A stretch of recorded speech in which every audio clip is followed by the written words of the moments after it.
Life offers no guarantees, but the one thing we've learned for sure is that the time we have is indeed precious. The more time we spend with family, friends, and with nature can make the difference between living a good life and living a great one. Join us on our quest to be participants rather than observers, to learn from our mistakes, to share our successes and our failures, as we spend all of the time we have chasing our dreams, fueling our passion, and fueling the fire in the great outdoors.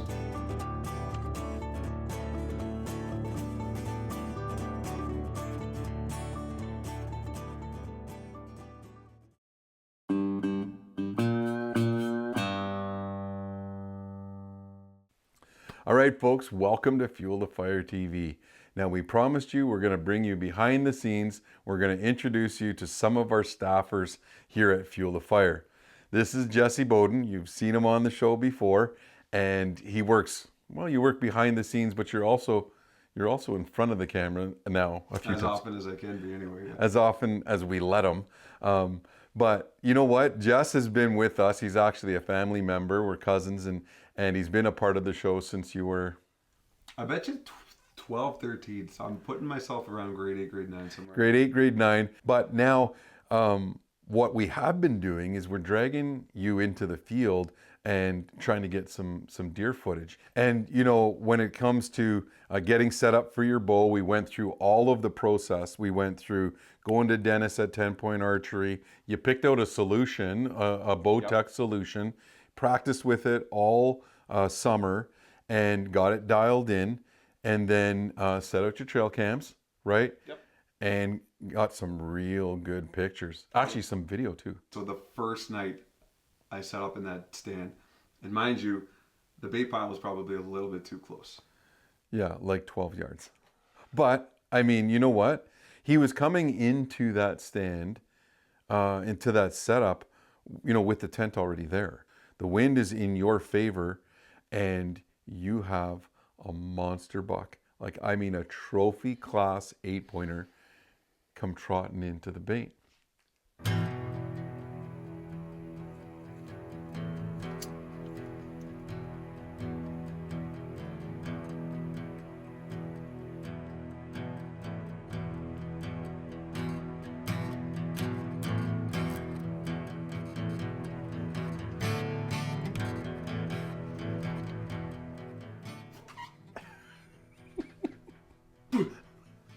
And the deer doesn't move. I'm like, okay. Right. And I cannot for the life of me get this bow back. Nothing. Not 1 inch more of muscle was available to get this bow back. Jesse comes back, he tells me the story. I kind of, you know, half-heartedly believe him until he shows me the footage. And then I am like, I don't even know what to say, right? Like, I am beside myself as well. And I said, okay, I'm coming with you. And we're bringing the crossbow. We're gonna get the Excalibur. It's a tight draw, you know what I mean? It's not very wide. We're gonna get that sucker back in there. I'm gonna be on camera, so you got nothing to worry about from that perspective. And we go back into that blind, and I go check out that setup.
So that 7-pointer was right in front of us. I didn't realize how close it was, but there he was in all of his glory. I was begging Jess. I'm like, listen, this is a good deer for your first deer, but you didn't want him. I was locked in. I was just thinking about that monster. That big buck. I couldn't get him out of my head. And it happens to the best of us, folks. I can't blame you for that. I remember thinking that with a couple of the deer that I've been after, wide nine being one of them. You spend so many seasons trying to get them, you just get obsessed with that particular deer. Now, we love to have deer in the freezer. That's also important. So maybe this year you can pull the trigger on a meat deer and we can have some pepperettes.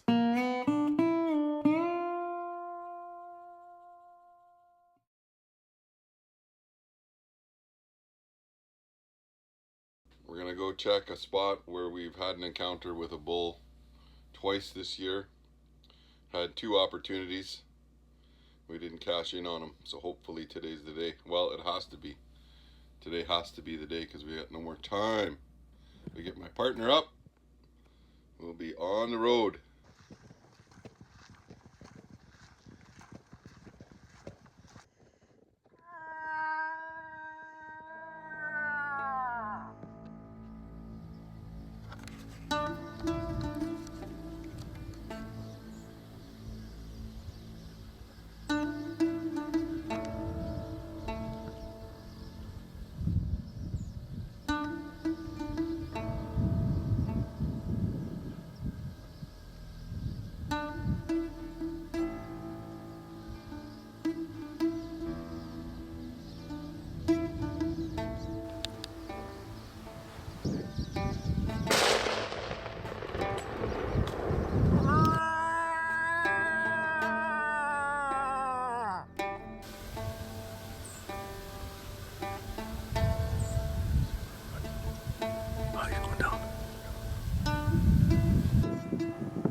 So it's been about 5 years since I shot my first moose with Warren, full circle to be shooting my second with him again, and Johnny. Very excited to be here with you guys, man. This is a dream come true again. What a great hunt, and I thank you guys both. Awesome, Jesse. Oh my God, I couldn't imagine being with better people. So remember guys, in order to fuel the passion, fuel the fire, you need to get outdoors. Well, you got your first bull, or should I say your first bull on camera, because your first actual bull was a 52-inch, right? 53-inch. Yeah. 53-inch bull that Warren was videotaping. And he double punched. Double punched the record button. Our arch nemesis when it comes to videoing, especially for moose, is the double punch. But your second bull, you got it done, you got in front of the camera, and you made a great shot, because moose hunting is what we do as a family. And moose hunting is where I feel the closest with family. And the people that are there, those are people that are family, whether they're blood or not. Yeah. And I have become addicted to that lifestyle or that environment or that companionship that you get up in moose hunting. It started there as a kid, and it's still alive today. Now, this year you put your sights on being behind the camera for your dad. Yeah, so one of the things that I've set in my mind about 5 years ago, maybe a little longer than that, was we've been shooting footage for a lot of people up in moose country, and my dad's been there the whole time. Yeah. He was the reason that I became in love with moose hunting, because he was the one that brought me up when I was 8 years old for the first time, and he would bring me up religiously every year, and he never really hunted moose.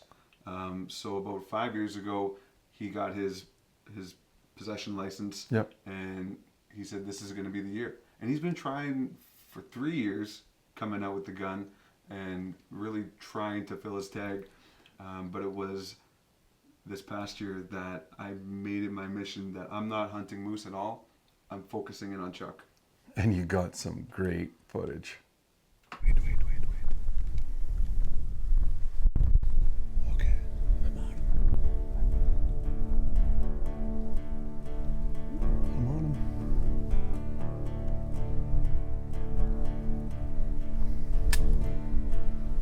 You got it. Get him back in. Take your time. Take it easy. Take it easy. Take your time. Take your time. You got time. Just slow down.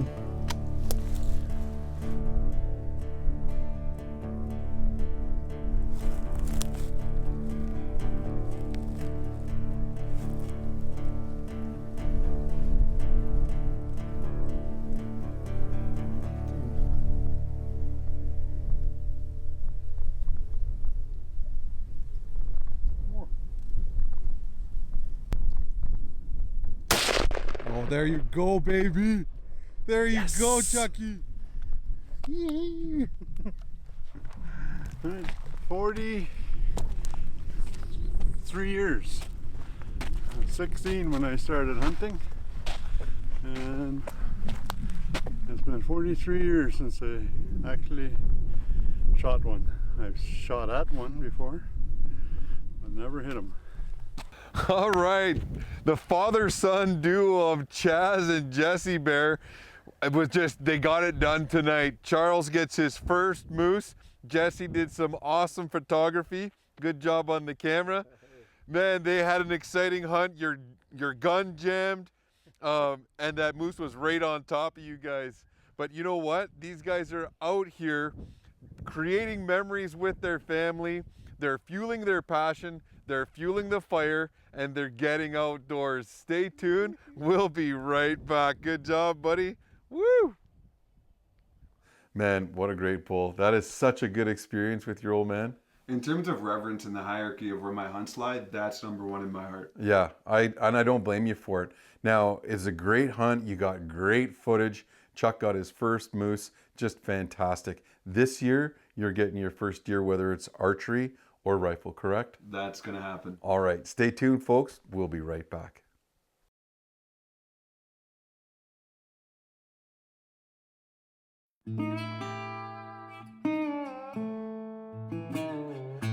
Hey folks, welcome back to the program. Now our next pro staffer really doesn't need a big introduction. It's Al Strader. You've seen him and his wife, Lola, after they had their first child, actually while she was pregnant with their first child, harvested deer last season. Al's a big bear hunter. He hunts everything. He hunts whitetails, moose, waterfowl, you name it, he's at it. This week, he's going out with his buddy Adrian, a guide from Fervent Finds in Midland. They're going for turkeys, and they're doing a walk-in stock. So we're here at the range today. I have my new shotgun that I've been using for waterfowl, my Benelli Super Black Eagle 2. I have some chokes that I'm going to try out with some different turkey loads, and we're going to see what gives me the best pattern for this upcoming turkey season. So let's check it out.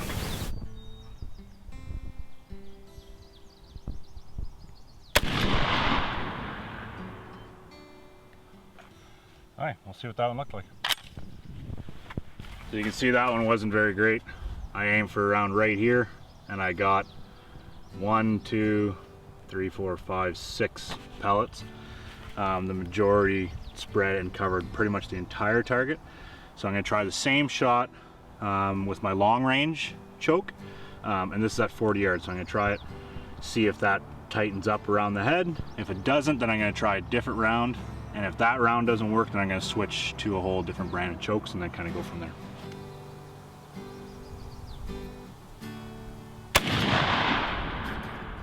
Oh, it's got a good punch.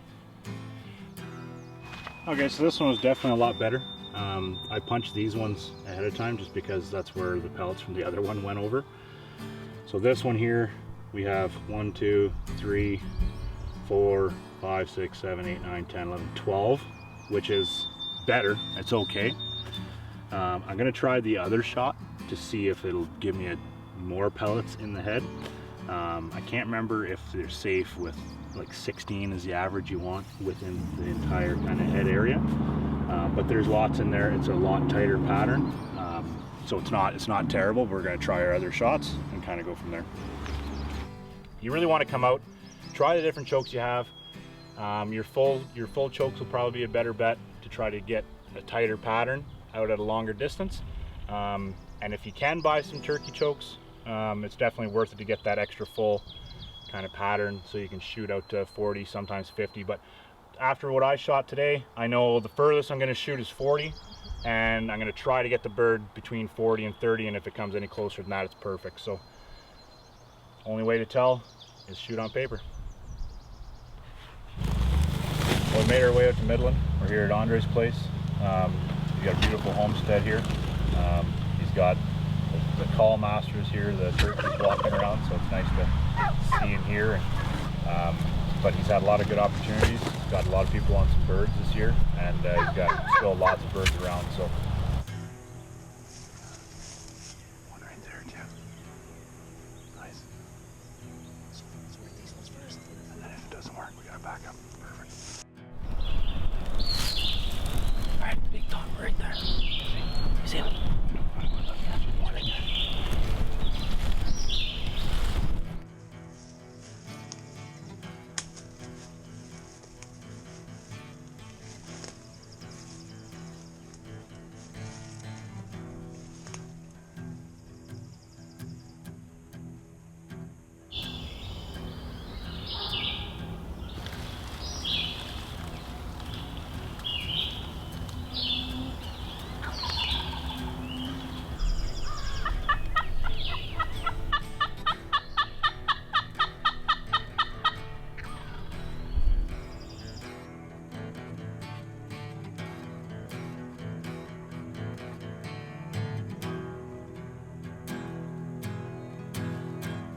just at the far end of my range, man.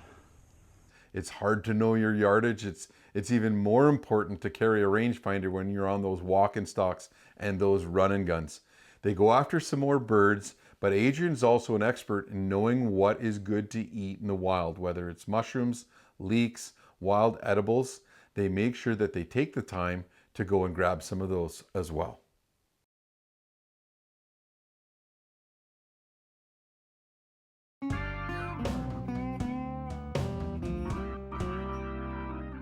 That's sweet. Right. You could just take the. See, it's already bending. Yeah. It's gonna be chewy. That'll be good. You can take these fronds out too. Get some bigger ones on it.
Just wanted to make sure that I had that red head.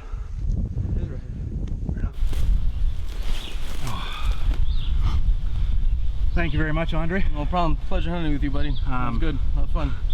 I want to say we worked hard, but I mean, this style of hunting is like you're saying, it's definitely the funnest, like Funnest turkey hunt you can have. exciting. Like it's like you call for a little bit, and like if they're not coming to you, it's like you go to them. That's right. And he warned me it was going to be fast paced, and it was absolutely a fast paced hunt. Like I mean, considering it's not even noon, and we've had a crack at, you know, A few birds already. a few birds, and we've seen almost every field we went into. We've seen hens, and we've seen a few toms, not able to get close to them or anything like that. But Not bad Yeah. for a late season hunt, eh? not bad at all, not bad at all. And it's so different hunting with you than just hunting like with myself or anybody else I've hunted with, because we're walking through and we're trying to sneak up on turkeys, and all of a sudden he's reaching down and, oh yeah, here's, you know, a morel, and then it's like over here it's like, oh, these are leeks, here, try this, you can eat this, and then there's this mushroom. It's just like trying to film it all, and it was just like, it's just such a cool experience walking through and just, you know, Snacking as you go. harvesting as you're hunting, you know.